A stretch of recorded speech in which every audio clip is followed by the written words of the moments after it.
clerk please call the roll? Councilmember Karen. Here. Councilmember Costa. Here. Councilmember McNeil. Councilmember Metzger. Here. Mayor Reed. Here. Councilmember Schurig. Here. Councilmember Williams. Here. We have a quorum, Your Honor. Thank you. I'd make a motion to excuse Councilmember McNeil. Okay. Do I have a second? Support.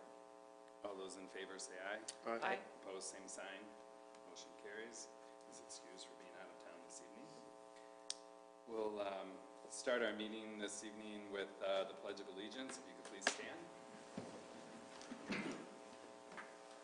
I pledge allegiance to the flag of the United States of America and to the republic for which it stands, one nation, under God, indivisible, with liberty and justice for all.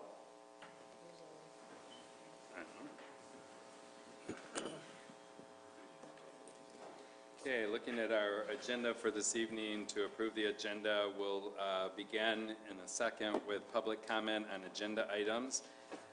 You will have 5 minutes to speak about anything that is on our agenda this evening after stating your name and address at the podium. After that, we'll follow up with the consent agenda. And items 8A, we have a presentation that we were going to be giving for the Eagle Scouts Award. Number 9A is an event report on the 4th Annual Ride of Silence. 9B is the event report on the Civil War Reenactment March. 9C is the event report on the Blues Fest. And 9D is the event report on the 2018 Chicken Barbecue. We'll then move on to items 12A, which will be the settlement testing services for the Hydro Dam. 12B is the athletic field renovations. 12C is a report on the major street milling and paving of Brewer Street water main replacement project. 12D is the bucket and digger truck purchases. 12E is the labor contracts for the FiberNet project, phase 4. 12F then is the labor and material contracts for the FiberNet project, phase 5. 12G is the purchase of the underground fiber optic service installation flow. And then we'll move to public comment on non-agenda items. Again, you'll have 5 minutes to speak about anything that was not on our agenda this evening from the podium. And then we'll move to council and manager communications before our adjournment.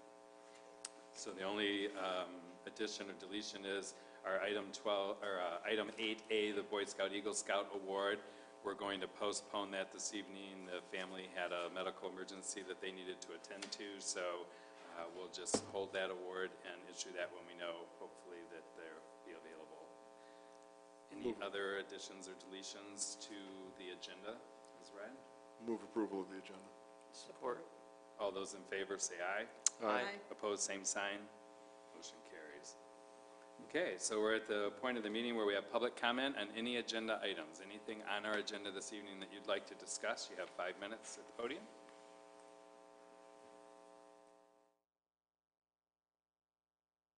Okay, hearing none then, we'll move on to our consent agenda. Item 7A is to schedule the public hearing for the zoning amendment RZ 18.01 to rezone 510 Industrial Drive. 7B is the 2018 to 2021 Albion Marshall Connector Agreement. 7C is the fiscal year 2019 proposed budget message. 7D is the annual poppy sales with the American Legion. And then 7E is our city council minutes from our work session on Monday, March 19, 2018, and our regular council session on Monday, March 19, 2018. 7F are the city bills in the total of $505,862.66. And that would be our consent agenda for this evening. Any additions, deletions, or concerns about the consent agenda? Make a motion to approve the consent agenda.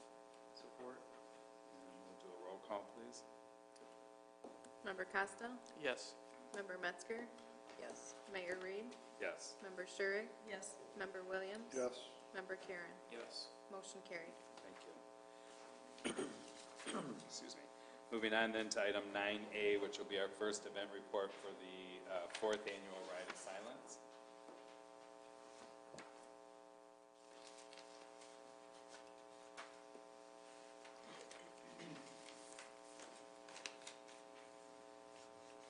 Good evening, Mr. Mayor and Council. This will be the fourth annual Ride of Silence that will take place Wednesday, May 16th of 2018. Event time frame runs about 6:30 p.m. till about 8:30 p.m. They meet here in the Fountain Circle. They kind of gather. They have their moment of silence. Then they ride as a group. They are marked appropriately. We have a lead vehicle, a follow with a fire truck with on-duty staff. They take their route, and then they end up back here at the Fountain Circle. No overtime involved with this. It is an event that is very somber. And it is in remembrance of those that have been injured or killed while riding bicycles. So a good event, and we had no problem in the past. It's done on all local streets. And this is done, I believe it's the same evening in every community across the United States. I think it's the same night. Yeah, I don't know, but that possibly, yes. I think it is. You know, so it's not just a Marshall event, it's not just a Oh, no, Calhoun County there is other event, events, it's yes. nationwide, yeah. Okay, any questions or comments about the Ride of Silence? And that continues to grow every year for us. We get more and more people involved in doing that, so very good. The next event, item 9B, then would be the Civil War Reenactment March. Yes, this is a new event. There is someone from the actual event here, and I'll let her speak, and then I'll answer any questions you may have. You want to come on up, please?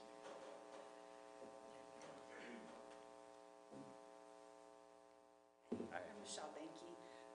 This is the first time we're attempting something like this. The guys would like to do like a military, Confederate, and Union soldiers march from the fairgrounds down through downtown and then out to Turkeyville, because it's the weekend of the Turkeyville reenactment.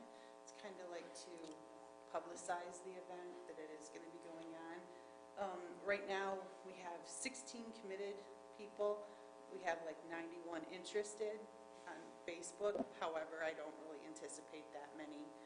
They just want to march in their uniforms down through town and then out, and then they're going to possibly have a drummer leading them.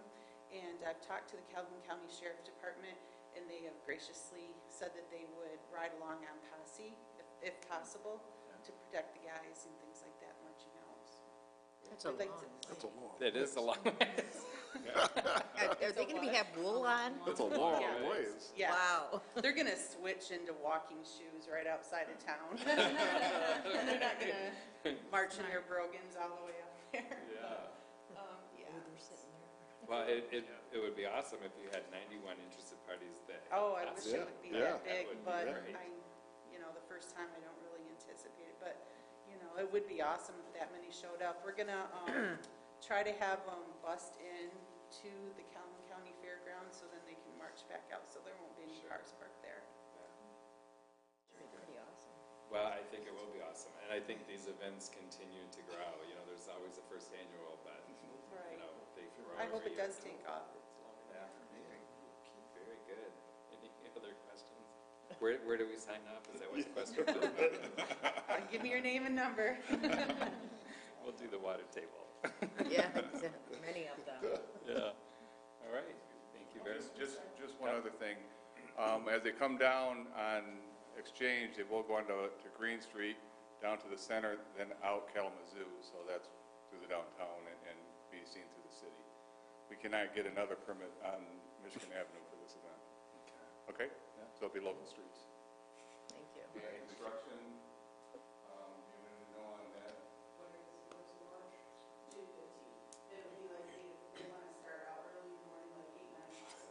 That's a Friday. God, that's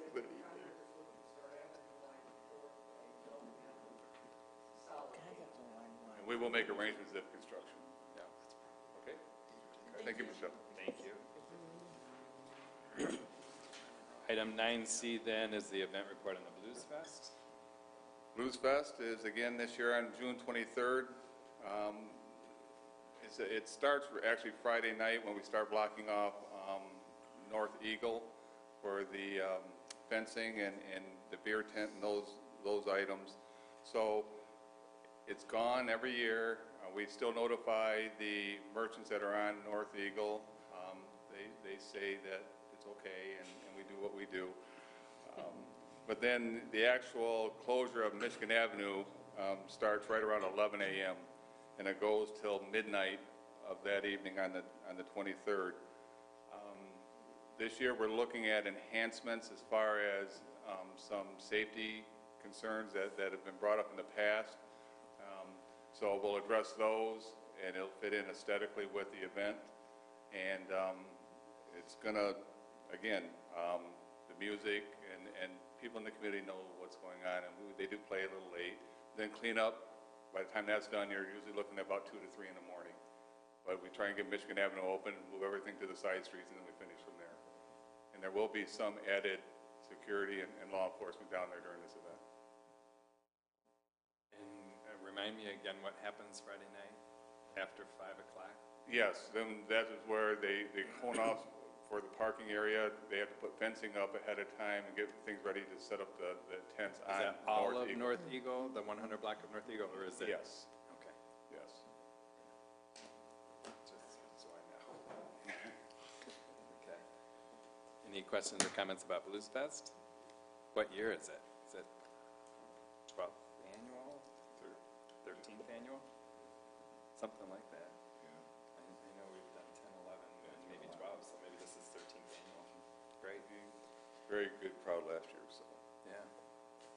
9D is the event report on the 2018 chicken barbecue. That is held down at the Fountain Circle, one of my favorite events. That's where we start at 9 a.m. and it goes to about 2 p.m. The kids line up and they do their best costume, best pet, best decorated bike or wagon. They ride around the circle for several hours. Chicken is being cooked, and it is a sight to see. You just got to keep them all going the same way. They forget sometimes, but it is exciting. And the band plays, the Rotary Band. Quite a few people attend, but we do have the permit. Good. We do have the permit to close off Michigan during that time, and it is from about 9 to 2 p.m. by the time we get it cleaned up and taken care of. On-duty staff only for this event as well. Interesting, 4th of July will be Wednesday. It's right in the middle of the week, so. Yeah, I think it will be bigger, so. All right, okay. Any questions or comments about the chicken barbecue? Thanks, Thank you. Jen. Our reporter. Okay, items 12A then, the settlement testing services for the hydro dam. I think Ed's going to help us with that one tonight.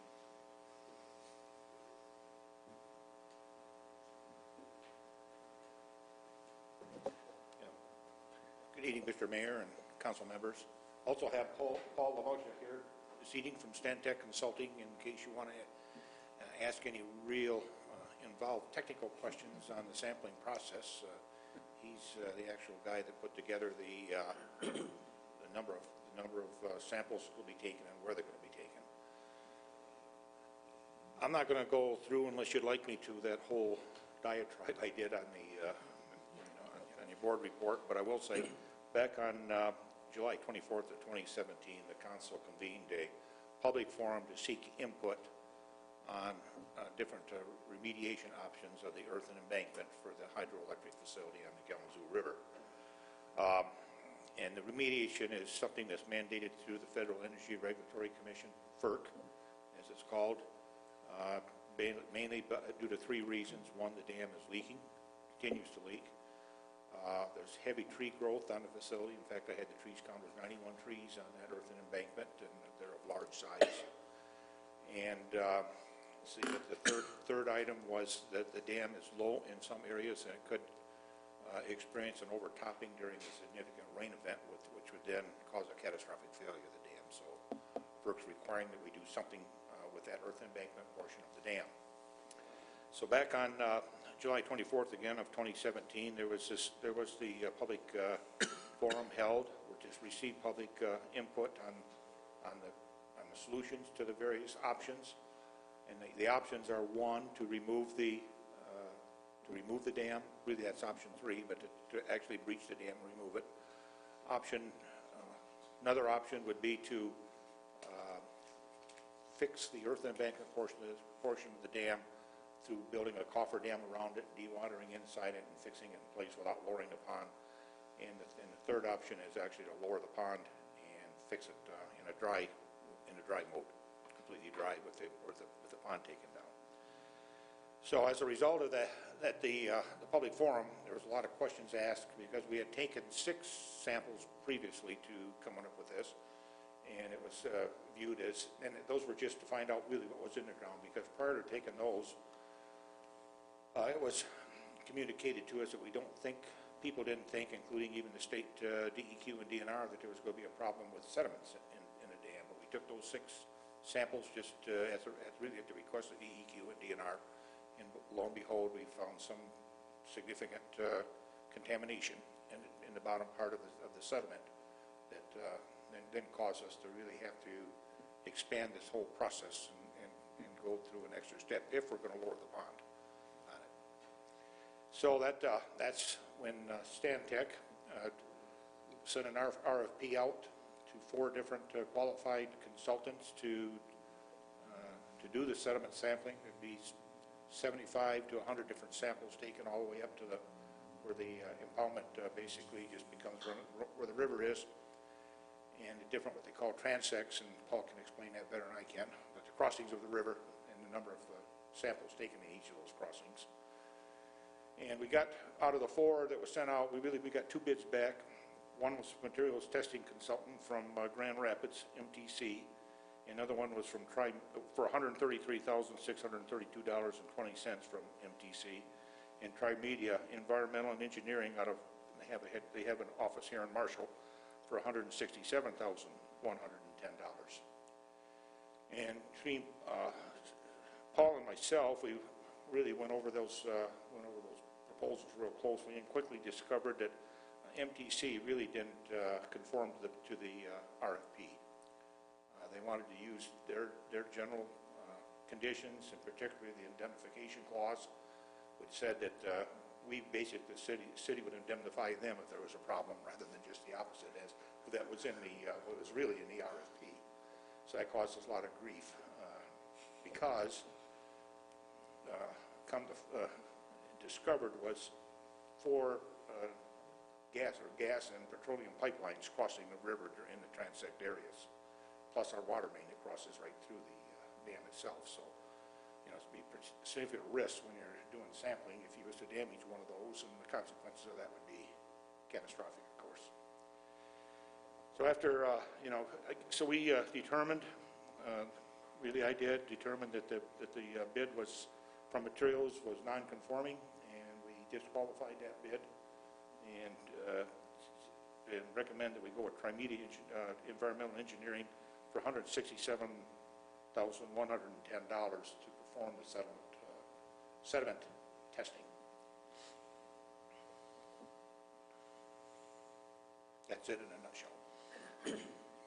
Well, I appreciate, that we didn't need to go through all that, but I appreciate the fact that you include all of that, because it's a good refresher for me to go back and look at that timeline again and again and again. So it's a lot of work on your part, but I appreciate that.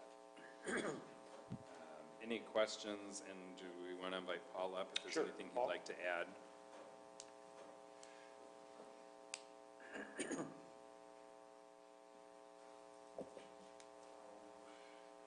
you, Paul Malika with Stantec. I guess I don't have anything particular to add to it. I think Ed did a pretty thorough summary. But, obviously the information is going to be there to help assist the city in determining what finally the course to take with the dam. The initial samples that were taken by the county saw some hot spots of PAHs, polyaromatic hydrocarbons, and some metals. So the number of samples, like Ed suggested, is not really high enough to give a complete picture, and the sampling will help form more of a 3-dimensional picture of the impoundment. And I think if ever there was a decision to lower the water level, then that makes a big difference, because then it helps you to guide, to determine what kind of excavations you can So Stantec will be getting these additional samples for us, correct? Stantec will be the sample bore, or no? Stantec's not doing, no, the samples are being taken by the awarded bidder. Yeah, and they provide all the data, the analytic data, more or less the raw data that we're providing. Okay. And so they'll be supplying us with the data to be able to make the decisions of what the next steps may be. Right. Because it could be completely different than what we have already done. Stantec will be here is to mark out where the samples will be taken. Okay. And then Tri-Media will be actually doing the core samples. I did want to add one thing. If you look, Stantec started working this on September, and we were bidding in February. Just want you to know, it was not Stantec's or the city's delay. We were making sure with DEQ and DNR that the samples of what was being taken, how they were taken, where they were taken, were going to meet the DNR and DEQ. And there was many meetings with the whole stakeholder team to develop that. So there was a lot of activity to finally get the bid out. Yeah, thank you for bringing that up, Tom.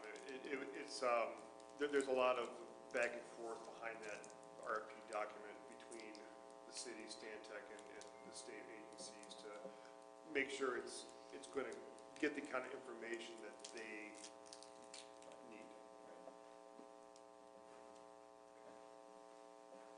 Any other questions or comments for either gentleman? Okay, thank you, Paul. Thank you. So,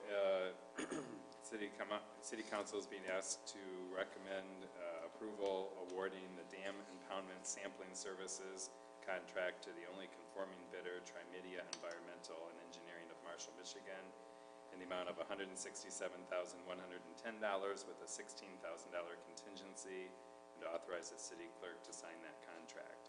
It's also recommended that City Council approve a budget adjustment increasing the capital outlay account 582-900-970.21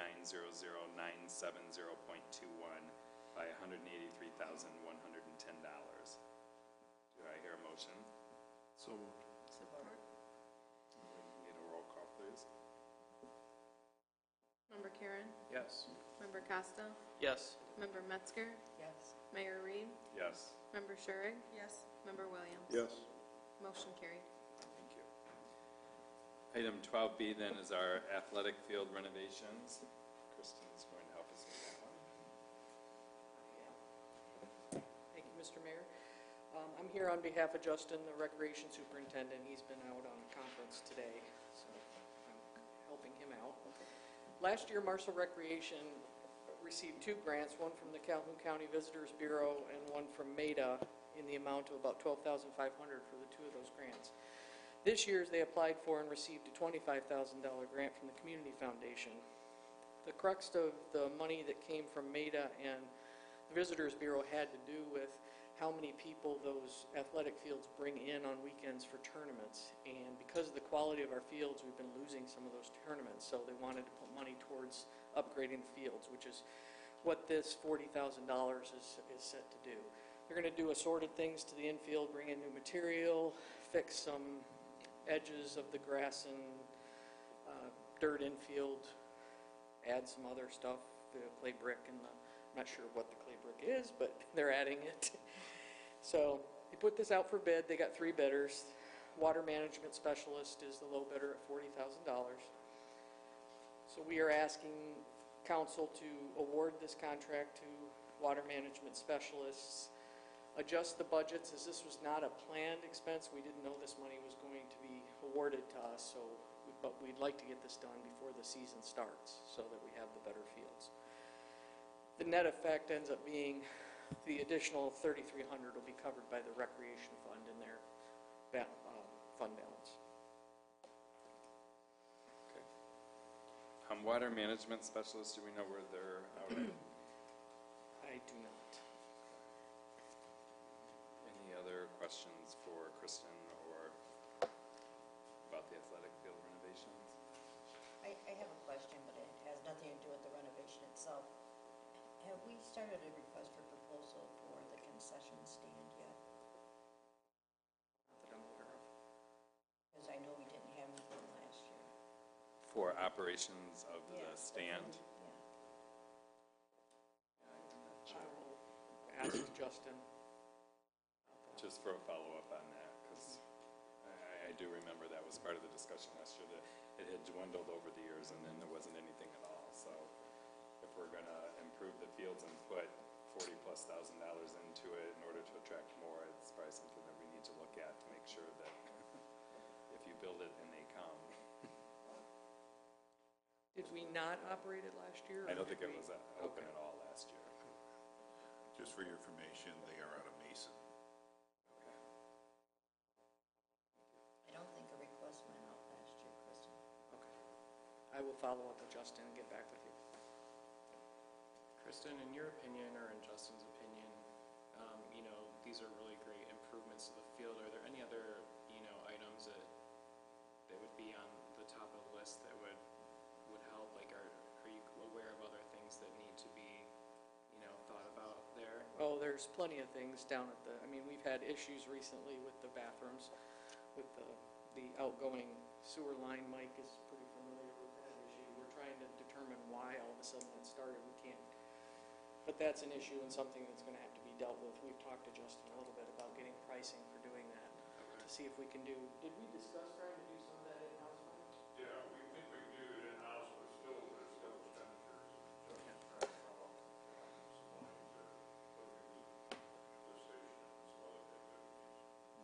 I think another thing that may be coming up your budget is some repairs to the dugouts, but I'm doing that a little bit from memory.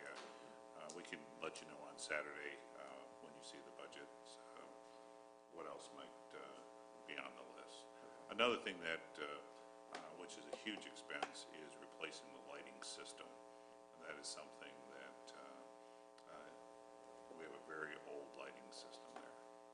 So those are the ones that I know we've talked about in the past. And one of the things in the CIP. Right. Yeah. Okay. Any other questions or comments for Kristen? So the recommendation that City Council is hearing tonight is to consider to approve the bid from Water Management Specialists from Mason, Michigan in the amount of $40,817 for the athletic field renovations, and approve a budget adjustment increasing the revenue in account 208-000-587.00, the local recreation grants, by $37,500, and increasing the expenditure account 208-751-970.00, capital outlay, by $40,817. Do I hear a motion? So moved. Support. Another roll call, please. Member Sherrick? Yes. Member Williams? Yes. Member Karen? Yes. Member Costa? Yes. Member Metzger? Yes. Mayor Reed? Yes. Motion carried. Thank you. Item 12C then is the Major Street Milling and Paving and Brewer Street Water Main Replacement Project. Yes. Mr. Mayor and Council, we obtained a grant last year from the state of Michigan, the Transportation Economic Development Fund grant. And mainly those grants are given to communities to enhance corridors that are key to the economic development of the city.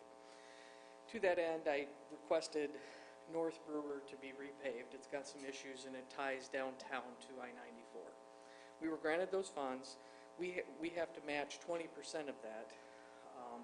Because of my past history with that group, they've allowed us to, rather than go through the MDOT system, we've been able to do it all in-house, and they will then send us a check for 80% of what the bid amount is. That has to do with my history working with them in the past and knowing that I follow the MDOT parameters. So it works out better for us because we don't have to pay for the MDOT LAP type stuff. That being said, we put these bids out, received these back on April 4th. Reith Riley, who we worked with on the Green Street, was the low bidder at $252,000. In conjunction with this project is a water main replacement from the point at Kalamazoo and Brewer, 650 feet north. It's an undersized water main right now. So we are going to upgrade it while we do, right before we do this paving project, because part of the reinstalling the curb will be covered on the grant as opposed to having to do it out of the water fund. We did not bid them together because the monies we receive from MDOT have to be paid for by state prevailing wage, so we bid that separately so we didn't have to pay state prevailing wage on the water main project, because it would have driven our cost up a little bit. That being said, we received those bids last week, and RJT Construction out of Jackson, Michigan was the low bidder at $54,000. We've not worked with them in the past. We did follow up with a couple of their references. The city of Concord has done work with them and had nothing but good things to say about them. So we're comfortable that they will do a fine job for us. So we are requesting approval of both of these contracts, one being paid for out of the grant funds and the Major Street Fund, and the other being paid for out of the water fund. Kristen, Yes, ma'am. you may have said, and I'll apologize in advance, the grant dollars from the state, was that specific only for the area that's Yes. going to be? Okay, it would have to go there, Yes. okay. Will that water main improvement help some of our pressure problems further north? I don't believe it will, but Aaron and I have working really hard to anywhere we do road projects we have several of these 4-inch mains that need to be upgraded. More of a flow issue than a pressure issue. Right, well, it's a bottleneck issue, yeah. We know the real fix is a couple $1 million in the tank up there. A few million, yeah. Yeah. Any other questions or comments? So it's recommended that City Council approve the milling and paving and concrete bid from Reif and Riley of Kalamazoo, Michigan, which was the low bidder, in the amount of $252,871.26 with an additional contingency amount of $22,128.74 for a total of $275,000. This award will be contingent on the review of the bid tabs by MDOT and receipt of the notice to proceed from the Office of Economic Development. No issue with this is anticipated. It is also recommended that City Council award the bid for the water main replacement of North Brewer Street to RJT Construction of Jackson, Michigan in the amount of $54,851 with an additional contingency amount of $5,149 for a total of $60,000.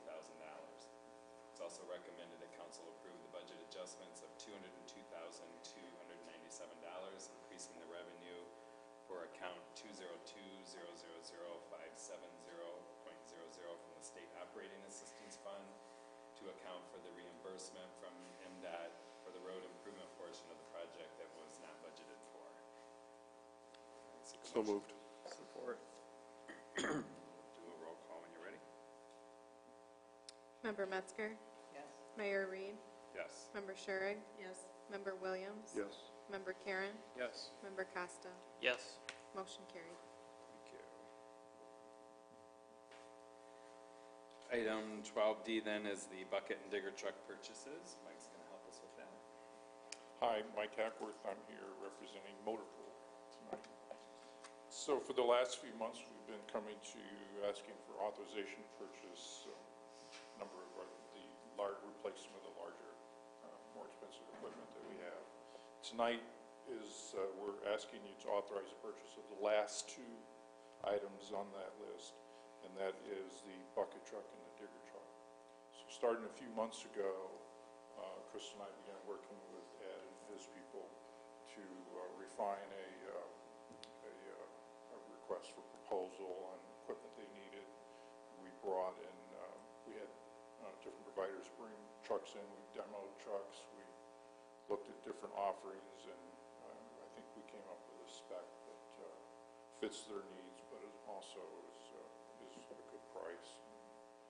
So we're asking that you authorize the purchase of a 60-foot aerial bucket truck for $217,190 and a digger derrick for $240,326, and that's from the low bidder, which is Terex Utilities. And again, that will finalize the purchase of this group of equipment that we sought financing with. Okay. Any questions for Mike?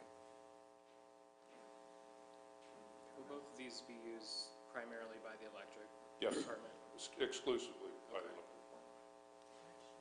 Does this replace any equipment? Yes, so the Digger Derrick is a 2004 model, so it's 18 years. It's served its life. It's aging out. The bucket truck that we're replacing is a 2007, but it has a lot of hours. It has over 8,000 hours on it. We are starting to experience failures. It's been in the shop twice in the last year, and they need, obviously for the work they do, they need reliable, dependable equipment. We don't want to get them up in the air, have the equipment fail, and run into those issues. So we just think it's time to replace. Mike, will we turn around and sell or salvage those other vehicles?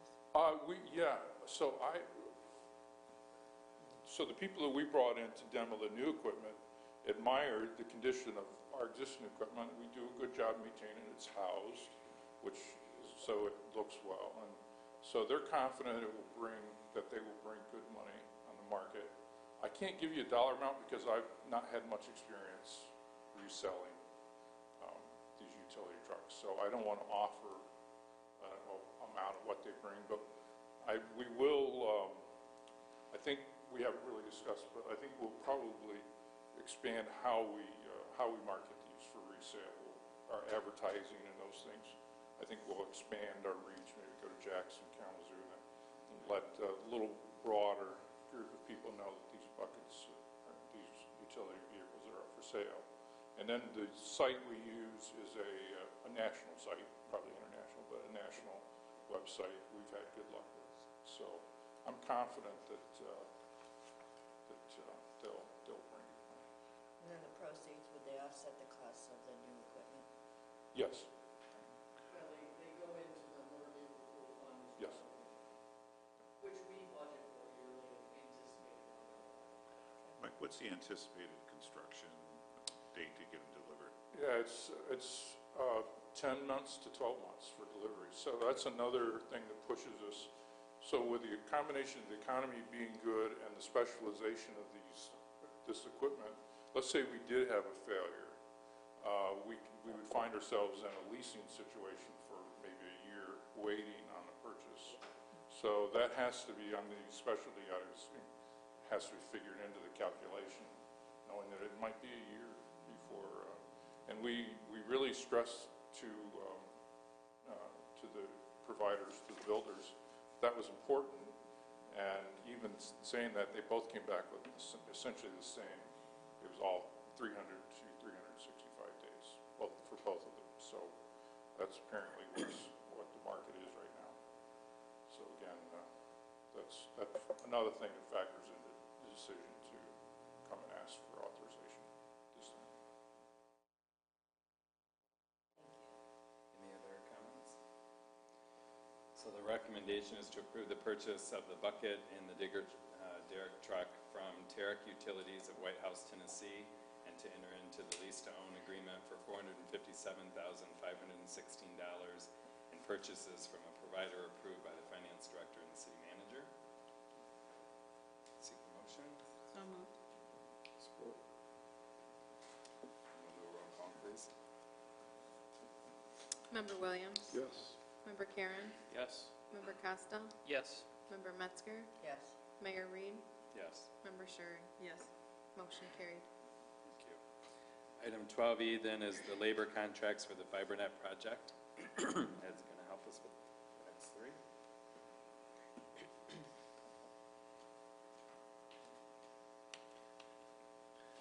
Mr. Mayor, council members, before you tonight is Phase 4 of the FiberNet project. Phase 1 was the backbone ring around the city. Phase 2 was the overhead portion of the plant off the backbone system with those cabinets that you're starting to see around the community. And then that goes right out to providing services into the residents and businesses off that system. Phase 3, I'll just stipulate in here, it's already been approved by the council, but that's a downtown fiber application. In Phase 4, now that the overhead is done in the east part of the state, Phase 4 is to install the underground up in the Keefe area, Woodruff, all that underground area, and Cary's area, so, as a matter of fact. And in order to do that, we went out for bids for that. Well, let me back up a minute. Also, in conjunction with this, with the fiber project, on O'Keefe and Hidden Lane, there's some Wooded Lane, Wooded Lane, excuse Yeah. me, Wooded Lane. There's some old and deteriorated underground primary cable that needs to be replaced. In fact, we had a fault on O'Keefe just this last fall, and right now we've got 2 poles up on O'Keefe that's tied into the system. And when we put those in, we committed to the people they were just temporary. So the only way to get those out of there is also to really replace that, much like we did on Wright Lane and Sherman up in that area. So as long as we're going to be directional boring and pulling one conduit in for the FiberNet project, they can just simultaneously pull in a conduit for the 2-inch conduit for the electric. So we plan on, it's a dual pronged process here. So we sent the request for proposals, RFP, out to 25 qualified bidders, qualified installers, and we got responses from 5, with the lowest one being Challenger Technologies out of Jackson, Michigan for $188.76. And we vetted them, and because they're kind of new in the underground area, they're more of an engineering firm, but they also have experience in overhead plant, outside plant installation for fiber, and we're confident that they'll be able to be successful on this project. So recommendation is to use the low bidder Challenger Technologies out of Jackson, Michigan for the $188.76 with $11,000 contingency. Any questions or comments about Phase 4? Okay, seek a motion. So moved.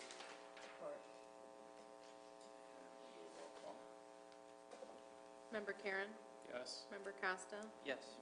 Member Metzger? Yes. Mayor Reed? Yes. Member Sherrick? Yes. Member Williams? Yes. Motion carried. Okay, item 12F then is the labor and material contracts for the FiberNet project for Phase 5.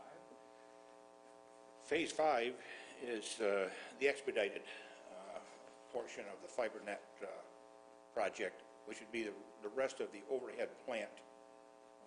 That's continuation of Phase 2 being completed. Phase 5 puts the rest of the overhead plant, gets that installed. And what we did and we got some strong, I think, encouragement or recommendation from the council at the last meeting to try to get this done by the end of the year. And so what we would have done is talk to the EarthCom, who did Phase 2, and they were one of 2 bidders on that, and their bid at Phase 2 was $204,000, and the next lowest bidder, the only other bidder, was $440,000. So, and EarthCom's done us really a good job on Phase 2. They also did Phase 1, and so they know us, they know the system by now, so it's really be a little bit smoother than this one than the Phase 2 was, because that was kind of a learning proposition for all of us with these MSTs. So we approached them, and they were willing to hold their unit costs or their unit prices the same for Phase 5 as what they bid on Phase 2. And then we also approached the material suppliers, and they've done the same thing. Even though I said in here there's a 3% inflationary factor, that's what they originally indicated to us, but on subsequent further discussions with them, they've said they'd hold the cost to the original Phase 2 costs. Very good. So this contract, we put all the, in order to do this, we did do a update on the CBA, cost-benefit analysis, to make sure that it wasn't going to bring these expenses forward, that it wasn't going to drive us out of cash or cause us anything financial. And it turned out it didn't, because as Dennis Gorsline said last time, you could also get an additional cash flow up early. But it drops us down about The original CBA indicated that the low part of our cash would be around $420,000. This does drop us down another $100,000 down to $300,000, which really don't want to go any lower than that. So, but we're still okay with this. So, recommendation is to use EarthCom at the same unit prices as Phase 2 for Phase 5, and the same material suppliers, which is mainly Graybar, at the same material prices, same labor prices for EarthCom, same material prices for Graybar. And we already have, and the council's already approved all the cabinets that are going out there. I forgot exactly what meeting that was, but you did approve cabinets for the whole system, so we don't have to purchase the cabinets now. They're already, and that was a long lead time item. That's the reason we did it at that time. So we recommend just to use EarthCom to do the overhead outside plant for Phase 5, which is really the rest of the system, and to get what material we need from, which is around $64,000 from Graybar, and that we plan on having this done then by September. After that, just a little add-on to that, then we still have to do the underground. That's the reason we're pushing hard to get this overhead done, so we can get the cabinets in and then do the underground. And about, even before that, because we do plan on having Phase 4, the underground, up in the O'Keefe area, done by August, early August. So it'd be about a month time. We'd like to approach those people, do the same thing for the underground up in the Bristantia, in the other area. So that's still going to happen late this fall then? Pardon me? That's That's, yes. Sherman, That's Right Lane. correct. And those conduits are all in? Well, On Right Lane, on but there's, Sherman, yeah. pardon me? And Sherman. In Sherman, right, but you still got the Bristantia. Bristantia, and the other one's off Right Lane, and the other, Fenimore. yeah, Fenimore, the cul-de-sacs. right.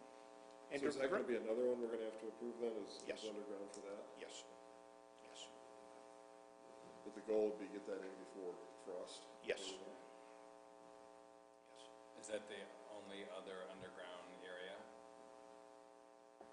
Doing O'Keefe now and the Right Lane area? Yeah, there'll be some up in the Brewer Farms, Brewer Woods area too, to get into those buildings. But we're still talking those, we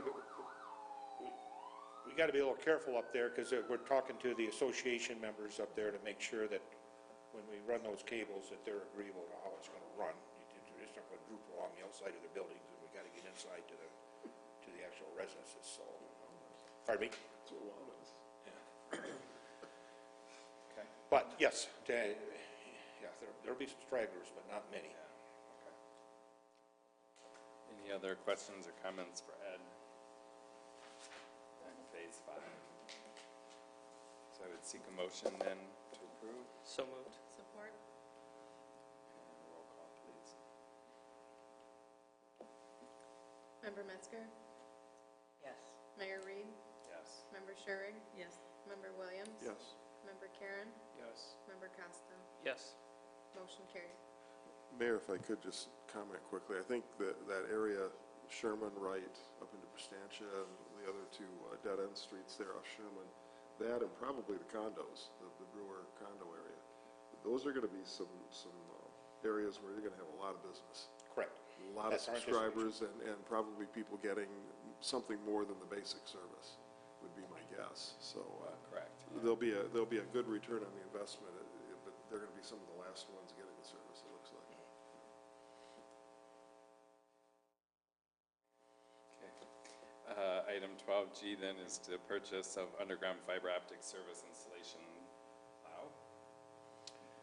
Yeah, okay, so I'll use this Phase 4 as an example. We're going to have the underground in through the conduit system, but then we still got to get, like we did in the overhead system, from that to the house, or to the residence, or to the business in some cases. Not up in that area, they'll all be residences, and same with Bristantia. And the only way to do that, could open trench it, which would be pretty disruptive to the lawns in the area, or we can use this, which we'd still have to get a trencher to do that, rather than use the big trencher that we have in the electric, because that's quite a a unit. So we're going to, these small plows will be just ideal for getting from the house to the system out near the curb. And just, they'll go down, the fiber will be about 18 to 20 inches deep,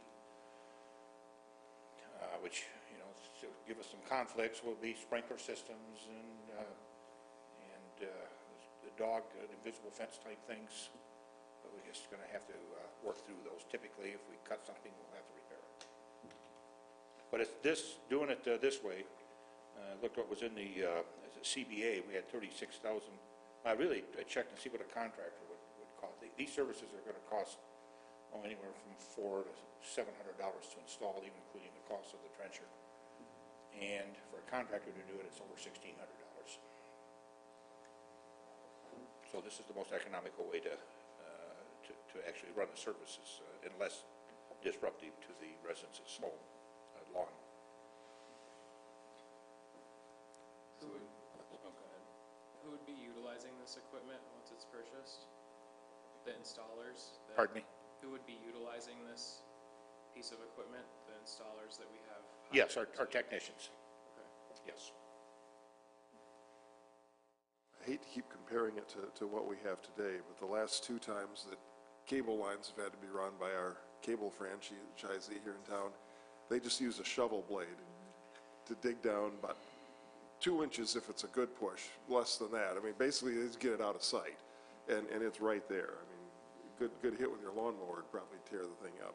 But that's how they've done it the last 2 times at my house. And it doesn't last, of course. It gets Well, caught. maybe it's the electric utility trying to protect the system in me, I don't know, but we want to not only just keep it out of sight, but also safe. Yeah, So it it's doesn't good to know that we're going to do it right.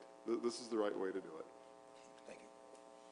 So we had 2 bids come in, and it looks, they were both very, very similar. Ditch Witch out of Powell for $23,538, and Vermeer out of Fowlerville for $23,950. So the recommendation to us is that the team has evaluated both units and has determined that the best qualified bid is from Vermeer at $23,950.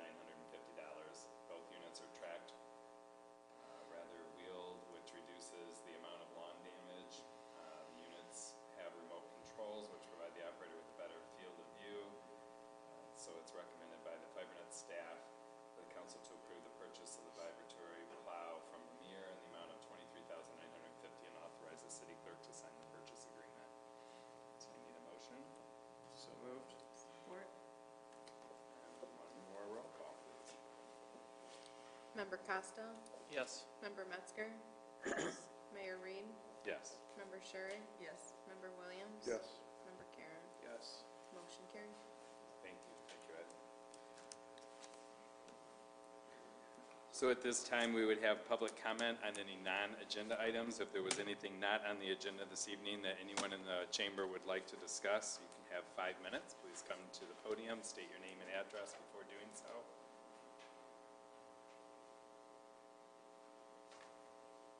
Okay. Hearing none, then we'll move on to council and manager communications. Let's start with Councilmember Williams. Mayor, we know the filing deadline for council seats is going to be coming up here. We've got the time to get petitions circulated, that kind of thing. I think it starts, sometime in June, Trish, and then runs until mid-July or so. I'll have been on the council at the end of my term. My term ends the end of this year. I'll have been on the council a little over 12 and a half years. That's enough. I'm not going to seek re-election. So I just wanted to let that be known publicly. There are some candidates, some people already who are interested. I think you and I have talked to one already at least, and hopefully there'll be some more. This is a great place to serve the city. Well, we certainly appreciate the many years and the effort that you've put in, especially with your traveling experiences today and stuff. I know it's not always easy, so we appreciate your efforts very much. Anything else? Okay, Councilmember Karen? Nothing for me today, thank you. And I will pass as well. Staff? 2 things. One, just a reminder that we have a budget work session this coming Saturday in the training room downstairs, starting 8:30. I'll have breakfast at 8:15. Mayor, I believe I laid something about the Memorial Day Parade in front of you, if you want to just mention that. Yep. That is all. Okay. I also wanted to take a minute and let the public know I'm not going to be seeking reelection either. I've enjoyed my time here on council, but my family has grown in the last 4 years, and my time needs to be at home. We appreciate your service. Nothing. Okay, we have Councilmember McNeil gone this evening. One thing that I received here is the Post Commander Stanley Lamb, the Post Commander Charles Baker, Chuck, has extended an invitation to the council if they would like to be in the Memorial Day Parade for city council or any city representative. And so kind of keep that in mind, and if you have opinions one way or the other, let me know, and then we can get back with him and thank him for the invitation and let him know if that's something that we would like to do. I think the Memorial Day Parade this year is only going from one end of town to the next, correct? They're not going out to the, why, are they going to the cemetery, or they're just not processing out there? I understand that they were going to transport folks out to the cemetery. They are Right. going out there, but they're not marching there. Right. Hoping the bridge people not like that. Okay. So if you guys could think about that, and within the next week, maybe let me know, then we can get back to him on whether or not we'd like to walk Main Street for the Memorial Day Parade. If we want to do that, I'm sure we can get the banner from the chamber that they allow us to use for the Christmas parade. The other thing that I wanted to make everyone aware of is yesterday we had a pretty big event here in town, and that was the American Museum of Magic here in Marshall celebrated their 40th anniversary. April 1st, 1978 is when the Lund family brought that here to Marshall, and so they're going to be celebrating their 40th anniversary all year long, but April was actually the month in which that happened. So they have opened up the museum now for the year, and every Saturday from noon to 1, there will be musicians that will come in, different musicians each week, and do a show every week in our town for every Saturday for the year. And there are different events that they'll be holding throughout the year to celebrate that 40th anniversary, bringing in talent from all over the world. So they had, I'm going to guess, 40 to 50 people yesterday, and it was snowing and raining and nasty. But we had a good turnout. We did a proclamation from the city, and so it was a very welcomed on their behalf. So watch for more to come with our Magic Museum. I think that happens to be one of the gems in our town that even people here in Marshall don't really know. There's over 1 million items or artifacts there that get rented out or used all over the world by musicians. So it's one of the largest collections available. So that's exciting. And then in ending, I just would like to also let my intentions be known about our election that's coming up. And there's a couple of points that I really want to make sure get made, so excuse me for reading this. But in the past 7 years, I've had the honor and the privilege to work with an amazing team of people sitting here in this chamber. And I've worked alongside of some of the hardest working employees, staff, directors, and city manager Tom Tarkowitz. The citizens of Marshall are some of the most giving individuals that are out there. One of the best things that I do as mayor every day is to work hard with the volunteers, the committees, or the boards that are made up of people who love the town that they grew up in, currently reside in, and look forward to the great things ahead. In the past 4 years, the people of Marshall have had the confidence in me to represent them as mayor of this wonderful city. I've enjoyed every minute of every day, but all good things must come to an end. I want you to have the same continued confidence in this council, in those who remain, and those who desire to serve the citizens of Marshall in the future. My term will end at midnight on December 31st, and I've chosen not to run for a third term. You have great things happening in our community, and the team of council members, along with the staff and all the volunteers, are very capable of continuing the progressive momentum that we have in this community today. They deserve your help, your support, and the confidence that this great team will continue to succeed. My family will continue to be an active part of this wonderful community. Marshall is what it is today because of the great citizens that live here. And we look forward to the future, and we'll always believe in the people of Marshall, whether elected or volunteers, that keep Marshall the place that everyone wants to live and work. So with that, we will stand adjourned. Thank you.